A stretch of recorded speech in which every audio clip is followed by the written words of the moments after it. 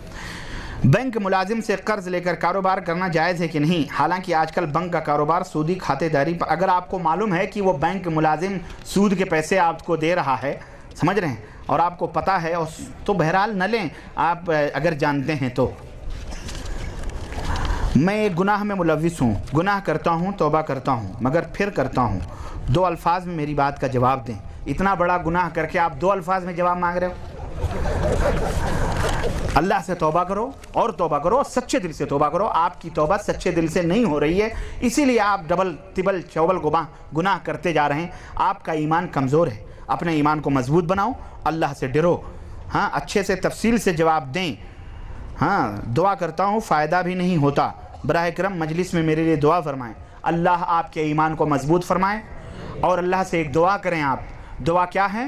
وہ دعا یہ ہے کہ اللہم یا مقلب القلوب ثبت قلبی علی دینک، اللہم یا مقلب القلوب ثبت قلبی علی دینک، یہ دعا کریں، اور ہم سب آپ کے لیے دعا کر رہے ہیں کہ اللہ آپ کو صراط مستقیم پہ چلائے، توبہ پختہ کرنے کی توفیق دے۔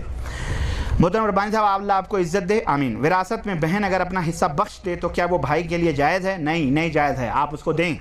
یہ بخشوائی کا جو آج کل مہروں میں بھی چلتا ہے، اب بہنوں کو بھی گولیاں کھلا کے بخشوا لیتے ہیں، اور یہ ہماری بہنیں بھی خوب مرغے توڑ کر ایک دفعہ بخش دیتی ہیں، دوبارہ گھر کے دہلیز پر بھابیاں چڑھنے نہیں دیتی ہیں۔ بخشی کچھ نہیں، اس کو اس کا حق الگ کر کے دو، سیدھی سی بات۔ وہ کہے میں نہیں لوں گی، کہہ دو لو تم، خلاص ہم کو نہیں چاہیے تیرا یہ مال، اللہ کی راہ میں تو صدقہ کر یا کچھ بھی کر، ٹھیک ہے؟ ہاں اس کو دو آپ۔ اب اگر آپ غریب ہیں اور وہ بہن مالدار ہے نا، اور وہ اپنا حق لے کر آپ کو پھر واپس کر دے تو وہ بات الگ ہے، لیکن یہ نیتوں کے اوپر ہے، اللہ کے ہاں نیتوں کے اوپر گرفت ہوگی۔ کسی کے پاس تعزیت کے لیے جائیں تو ہاتھ اٹھا کر دعا اللہم اغفر لحینا مدنا پڑھ سکتے ہیں؟ نہیں، تعزیت کا یہ طریقہ نہیں ہے، بلکہ تعزیت کہتے ہیں غم گساری کو، تعزیت کہتے ہیں اس کی غم ہمنوا، اس کی دلجوئی کو۔ آپ اس سے اللہ سے دعا کریں، اللہ بھائی سب کو مرنا ہے، ایک دن ہمیں بھی مرنا ہے، اللہ تعالیٰ آپ کے والد کو جنت میں جگہ عطا فرمائے۔ کہیں بھی گھر پہ ملے، کہیں کھلیان میں ملے، باغ میں ملے، کھیت میں ملے، سڑک پہ ملے، بازار میں ملے، دکان پہ ملے، یہی غم خواری کر دیں، یہی تعزیت ہے۔ بچے کی پر ایک کان میں اذان، اچھا بچے کی پیدائش پر ایک کان میں اذان اور دوسرے کان میں اقامت دی جاتی ہے، کیا یہ درست ہے؟ بے شک درست ہے۔ آپ نے باغ میں بادل برسنے کا جو واقعہ بیان کیا ہے، اس میں آپ نے فرمایا کہ 3 حصوں میں، ایک بال بچوں کے لیے، دوسرا غریب و مسکین کے لیے، اور تیسرا زکوٰۃ کے لیے، جبکہ میں نے سنا ہے کہ اس میں تیسرا حصہ اس باغ پر خرچ کرنے۔ ہاں اللہ آپ کو جزائے خیر دے، مجھ سے غلطی ہوئی، اللہ آپ کو جزائے خیر دے، بے شک مجھ سے۔ اچھا وہ جو دوسرا واقعہ میں نے بیان کیا ہے نا، اس میں یہ ہے اور مجھ سے ذرا سا مسٹیک ہو گیا، اللہ آپ کو جزائے خیر دے میرے عزیز میرے بھائی۔ بے شک آپ نے جو سنا ہے وہ صحیح سنا ہے، میں نے جو کہا ہے وہ غلط کہا ہے۔ صحیح کیا ہے کہ ایک حصہ بال بچوں پر، ایک حصہ غریب اور مسکین پر، اور ایک حصہ وہ باغ کے اوپر خرچ کرتا تھا، یعنی باغ میں آئندہ زراعت کے لیے، اس کے لیے۔ تو یہ صحیح ہے، میں اللہ سے معافی مانگتا ہوں اپنی اس غلطی کے لیے جو اس واقعے میں میری زبان سے تینوں حصے کے تعلق سے نکلا ہے۔ لیکن جو دوسرا واقعہ سورہ قلم کا میں نے بتلایا ہے وہ ایسے ہی ہے کہ وہ ایک حصہ غریب و مسکین میں دیتا تھا، اور ایک حصہ وہ اپنے اعزاء اور اقارب اور رشتہ داروں میں دیتا تھا، اور ایک حصہ وہ اپنے اوپر خرچ کرتا تھا۔ یہ دونوں واقعے چونکہ پے در پہ آئے ہیں اس لیے مجھے تھوڑا خلط ملط ہو گیا، اللہ جزائے خیر تھا، ایسے ہونا چاہیے، اللہ جزائے۔ بڑی خوشی کی بات ہوتی ہے اگر ہماری غلطیاں، ہماری کمزوریاں لوگ بتلا دیں، اللہ کی قسم دل باغ باغ ہو جاتا ہے، ایسے ہی ہونا چاہیے۔ مکی صاحب نے کیسٹ میں ذکر کیا ہے کہ حضور اکرم صلی اللہ علیہ وسلم جب معراج پہ گئے تو اللہ تعالیٰ سے بالمشافہ ملاقات ہوئی۔ اللہ ہی تعالیٰ کیا، ان کے تو وہ تو یہ بھی کہتے ہیں کہ ہمارے امام صاحب باقاعدہ بالمشافہ گفتگو کرتے ہیں۔ اگر یہ مکی صاحب وہی ہیں جو